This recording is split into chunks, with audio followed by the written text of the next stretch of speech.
تو یہ پاکستان بہتر ہو رہا ہے جو پاکستانیوں کے حالات بدل رہے ہیں، یہ الگ بات ہے، کیونکہ ہیں اللہ کا شکر ہے سب ناشکرے، جتنے پاکستانی ہیں یہ سارے ناشکرے ہیں۔ کیوں؟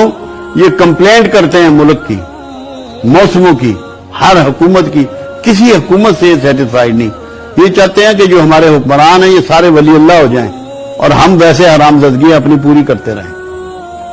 کوئی بندہ انصاف سے بات نہیں کرتا، گھر تو تم سے چلتا نہیں اور حکمران جو پورے ملک کو چلا رہا ہے اس پہ معترض ہوتے ہو۔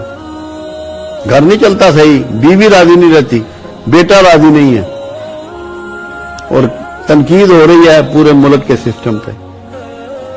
پاکستان کا مستقبل اتنا ہی تابناک ہے جتنا روز نکلنے والا سورج۔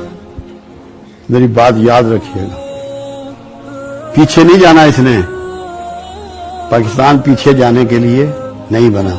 منافقت تو فیس کرنی پڑی تھی مدینے کو بھی، مگر کملی والے نے منافقوں کو سزا نہیں دی، ان کے حال پہ چھوڑ دیا تھا۔ اللہ نے کہا کہ تو نے ان کے لیے نہ دعا کرنی ہے، نہ ان کے جنازے میں جانا ہے، نہ ان کی قبروں پہ کھڑا ہونا ہے، نہ آئندہ ان کو ملنا ہے۔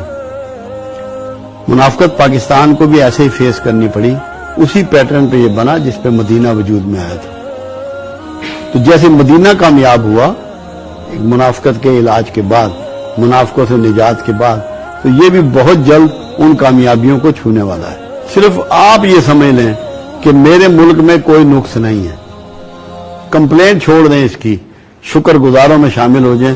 جتنی ہماری عوام شکر گزار ہوگی، پاکستان دن دوگنی رات چوگنی ترقی کرے۔